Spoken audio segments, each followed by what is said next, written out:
Welcome to the All Inclusive podcast, where each week I chat with industry experts and diversity, equity, and inclusion executives from the world's leading global brands who share their knowledge, experience, and actual takeaways to help inclusive employers create cultures of belonging where everyone can thrive. Today, I'm joined with James Cheng. Hi, James. Hello. Thank you for having me today. No, thank you. And so I think the best thing to do really is to get you to take it away and tell us a little bit about you. As you mentioned, James Cheng, I'm actually part of Zimmer Biomet. We're a medical technology organization specializing in the orthopedic space, one of the top organizations out there globally. I head up our diversity, equity, and inclusion work here at Zimmer Biomet. And a little bit more about me to kind of kick us off, because I kind of want to have a little bit more of a dialogue and conversation about today. So Yeah. a little more of an insight about me and how and why I'm a DEI practitioner, if that helps. First and foremost, I am a 1.5 generation Chinese American. So I'll explain that one later. I am a LGBT man, so I'm part of the LGBTQ plus community. I am a veteran in the U.S. Air Force, so served my time there. I am someone with an invisible disability that does not hinder or affect my work. And then ultimately, I am a brand new proud uncle to my first nephew. So that's another huge thing. So a little bit of a touch point, and that's kind of sets the tone of my personal self, but also elements of why I do the work I do. And kind of leads into my purpose. And I'll touch on that later. I want us to really have a nice in-depth conversation. I want to get to know you more, get to know your journey for our listeners to get to know you and the work that you're doing and the reasons why you're doing it as well. So I think, can we just tell us a little bit more about your journey to the role that you're at the moment with Zimmer Biomet? Absolutely. So I would say the uniqueness about me, I'm also a non-traditionalist. I did not come into DEI wanting to go into DEI originally. I was also not an HR practitioner originally. Oh, okay. So I am someone who came from the business side, went through a journey of self-discovery, went through a journey of finding my purpose, not just at work, but in life. That led me to DEI. So it's a very purpose-driven approach that got me into this career. I've done retail, done retail management operations, did tech, was a technical leader at one point when it comes to IT. And because of the work that I did there, plus having interaction with different leaders across different organizations, but in the same time, volunteering to do DEI on my own, help leading employee resource groups, going out there and attending conferences so I can develop my DEI skill sets, led to my journey into the career. So when at Best Buy, which is one of the retailers for electronic retail in the world, at that organization, when I was working in IT and things like that, the leaders saw me being very active in the DEI circle, even though I was this IT guy in their mind. Yeah. And they said, why don't you just do this for a living? And at that point I was like, DEI is well, at that point, diversity, diversity, then diversity and inclusion, things like that. At that time, I didn't even know that was a job, didn't know that was a career path, let alone knowing to go after that. Was not even part of HR at that point. I was very much I did functions within IT, I did business, and when it comes to our commercial and sales side of the house. So by the time I got into DEI, I was like, I think I can bring a different perspective into D&I. When the leader said, why don't you do this for a living? And I said, yes. I'm happy to do it. I want to bring an element of business, an element of not just HR, but where does it impact the organization as a whole? But in the same time, also, how does it impact me as a person? And having all those elements of diversity definitely contributed to my direction, if that makes sense. Yeah, no, that makes complete sense. And I think I can totally resonate with you where you've come into DEI through passion. Um, for me, it's very much the same. I have really started the podcast because I have a passion for diversity, equity, and inclusion, and I want it to be something that everyone, for future generations, to not have to experience some of the things that I had to experience coming into the workforce, and also not just the workforce, coming into my life really as I grew up. Let's be honest, we're at work pretty much 90-95% of the time. So if I'm having to show up to work so often and it plays such a big part in my life, then I should want to be able to bring my true self.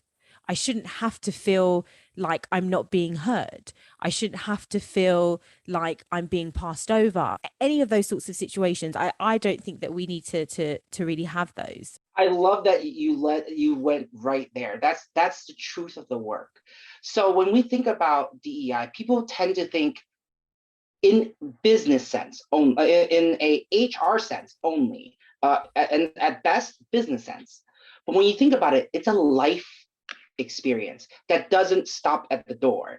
They always say, oh, leave your life at the door when you come into work, or they used to say that. The Yeah. reality, it does not work like that. And you said something that hit key to my heart. You said about our next generation. That is my purpose. Whenever I say I do DEI work, my purpose is to make a better world, better environment, so the next generation has a better chance than we did. So right now, I mentioned I'm a proud new uncle of a mixed race baby. My sister, of course, is from is of a Chinese American descent. My brother-in-law is from a Caucasian background, so Eastern European type of background. So I know for a fact that of course, my nephew is mixed, but I really don't want him to have the challenges I had walking in my shoes. And no matter what elements of diversity he has, because it's not about what you look like or what specific diversity elements that are invisible as well. It is what do you as a person bring to the table is what matters, right? Right. And those life experiences is what DEI practitioners should look to as the North Star and the purpose of how we go after the work. So when you mentioned about your future, I kind of want to hear a little bit more. Why you decided to do this podcast more? For me, I grew up in a fairly big family. My grandparents immigrated over from Jamaica, and my mum is one of six. And five of her brothers and sisters, I think there's only one which doesn't no longer lives in the UK, and she moved to Canada. But majority of all her siblings are here in the UK, and actually they live approximately, I'd say, about 30 minutes away from each other. 30 minutes to an hour away from each other. So we are very close family, very close knit. And growing up with a family that was so close and we did a lot of activities together, I feel like I was in quite a bit of a bubble. And I never felt like I had any issues within my family of being able to express myself or feeling different or feeling alone. Um, and I'm a twin as well. So there's that to add to the mix as well. So I'm definitely not alone. I always had her next to me. But actually, it wasn't until I started going into the workforce that I kind of experienced those microaggressions, where I felt like where I was the only Black girl in the room, where I was the only woman in the room. And so I then since moved forward into my career. I met my husband, and we then decided to have a baby, and I had Robin. And actually, since having her, I then reflected a little bit more on my past experiences and where I want to go going forward, and what I want her to see as mummy and what mummy and daddy are doing, because she's going to look up to me, and she's going to look up to her father. And I think for me, I wanted to be that role model for her, and I wanted to make as much of an impact on her life and really on the world. So when she grows up and I'm not no longer here anymore, she doesn't have to struggle with some of the things that I struggled with. And if I can just make a little, even a tiny little smidge on that, then that's good for me. And so that's I my reasons. I love it. I love it. And that component of your purpose, that you want to make it a better world, is where I see my alignment as a purpose to do diversity, equity, inclusion work, right? Diversity, equity, inclusion is not exclusive to any specific area. The way I usually tell people, diversity, equity, inclusion, if done correctly, weaves across the organization and into the community. It's not limited to the company. It should definitely be aligned to the mission and vision of the organization. No issues there, definitely 100%. It should definitely have contributing value to the business. But when you think about business, fundamentally, it's about the communities that you serve. It's your clients, it's your customers, it's those you serve. So guess what? DEI is essential to that. So if you truly live DEI as a foundation to your business strategy, to your way you show up internally and externally, and you really have employees coming in and truly able to bring their full self without fear, that is a huge component, without judgment, and truly allowed opportunity to shine, then you're going to be one of those organizations that is going to continue to grow, is going to be continually relevant to the market, because then you're understanding your clients, your communities, and those you serve, because you know it through your people, right? Because you're hiring people from the community. So like your concerns of truly making a better world for your child, for your future, is very aligned with mine. That's why I usually say, if you find your purpose of why you're going to do it, your heart and soul will be poured into it. Yeah. That's why I love this work, if that makes sense. No, that makes total sense. And I think that actually that moves on to my next question actually for you, James, is what's been your proudest moment so far since kind of beginning DEI work? I'm going to give you one big one and a small one. my and both of them means just as much. My biggest I guess that I would say achievement in my work is that no matter which organization I was in, and I've been in a couple, I was able to influence organization. I always left a legacy, something that people remembered why I did the work I did, and has left some ripple effects for the organization. I know that because I still have employees from other companies reach out to me, remind me that, hey, the stuff that you did might have morphed, but it came from what you did when you were here. I still get that to this day from companies I haven't been in for years. So that means a lot, that the organization still has certain elements that of where the work I did with DEI really got rooted into the organization. So that's number one. Number two, I would say, and these are the individual conversations I've had, where I get emails from people that I might have never realized I affected, that had come to me and said, I'm so happy that you came to our company or the work that you've done, because we've never had this level of comfort and belonging that was addressed. And I've had individual people shoot that email to me. I've had people ask me during to have a meeting and talk through it. And it just solidifies my urgency to make this real, because it is affecting people's lives. Whether people realize it or not, and whether I realized it or not, it impacts people both mind and heart. So that I would say has been my two parts. One, leaving a legacy. Two, truly impacting individual people's lives along the journey. Yeah. And just how did you do it? How did you create that ripple effect, that legacy? One of the things I will always say when it comes to this work, it cannot be the responsibility of the DEI team. It cannot be, or the DEI leader. It is not the only responsibility for them. It had to be the responsibility of all the leaders involved, and then also the base. So every employee needs to participate in DEI for it to succeed. You're always going to have laggards. You're always going to have people that's going to take more time to join that journey. But you have to involve people. And that's the one thing I made sure when it came to any of my organization. It was not just me. It was other people who saw the vision of what it means to create an inclusive environment that really created a sense of belonging, that every element of diversity is not just respected, but honored. And that required leaders to commit both their time and resources, because that's one of the big ones, resources. But that commitment from individuals, from leaders. And I'll give an example from my organization currently. I know there's not many ERGs out there that has direct access and ability to reach their C-suite direct report, those who report to the CEO. My organization, we do.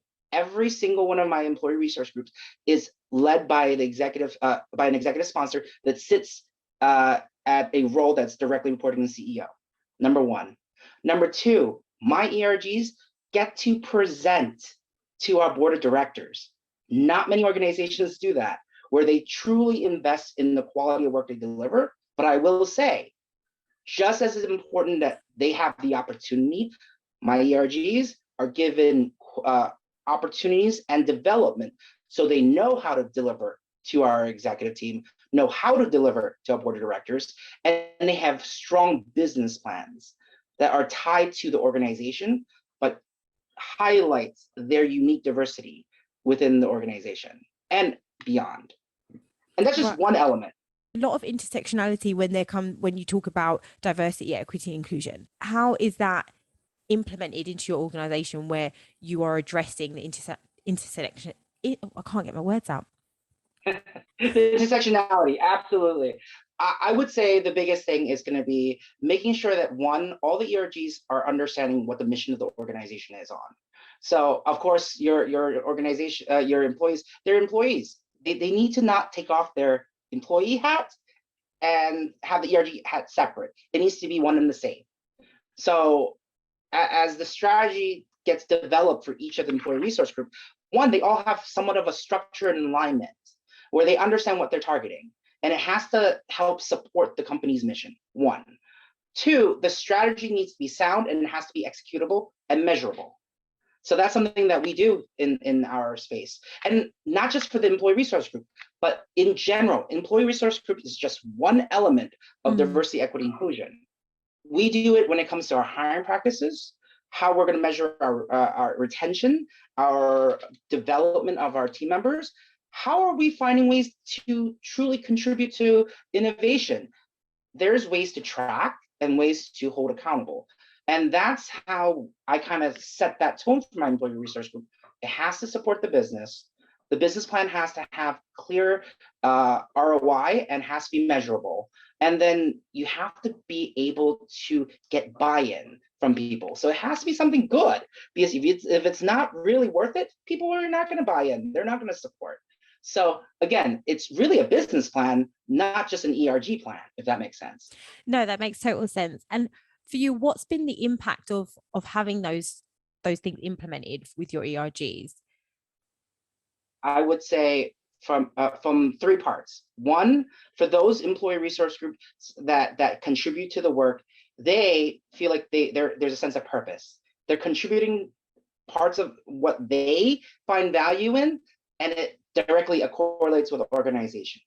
2, the organization is seeing nuggets of things and possibilities from these different groups that they never really considered. Because again, it's about thinking outside of the box. Yeah. Well, guess what?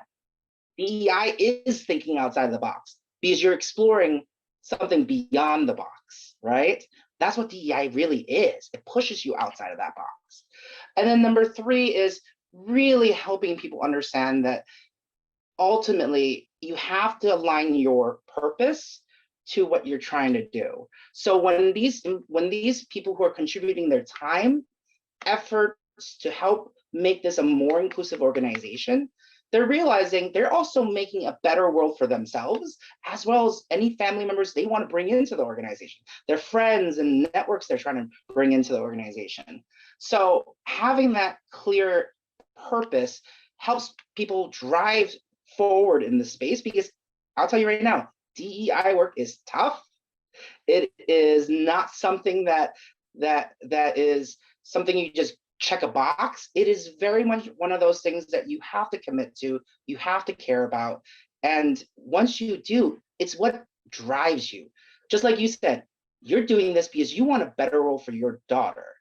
I want a better world for my nephew. So that will never run out of steam. That's going to give me plenty of fuel for years to come. So I hope that kind of gives you a little bit of that.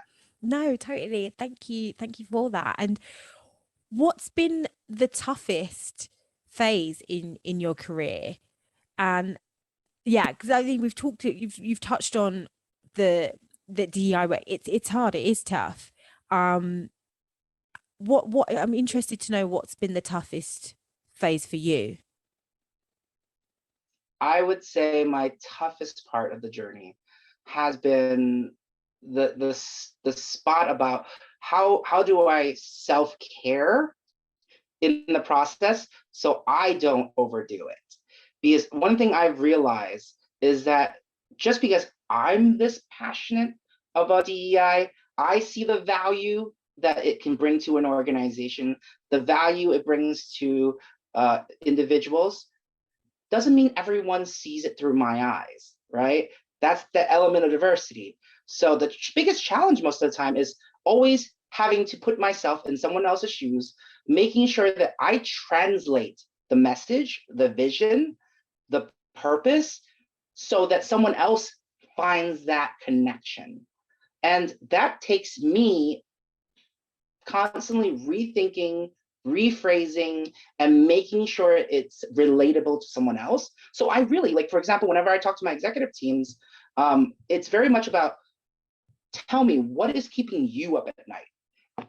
Once I understand that, well, this is how DEI really relates to that. So I'm speaking at their language, their concerns, their outlook, and their eyes, because it has to be translated.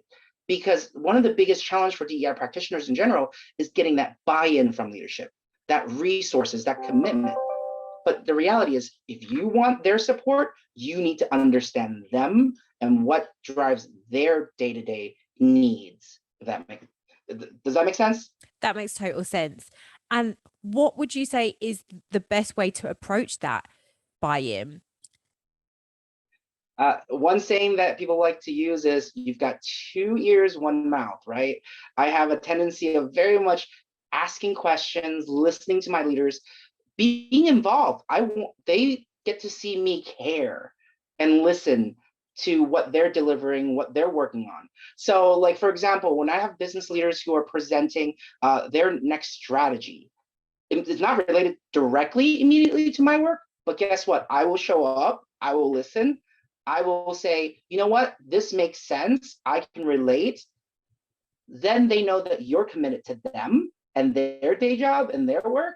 Then they can give you the same respect back, because you're also, one, know what they're dealing with. Two, you're able to correlate and connect where DEI was really an amplifier for their success in that work that they're working on.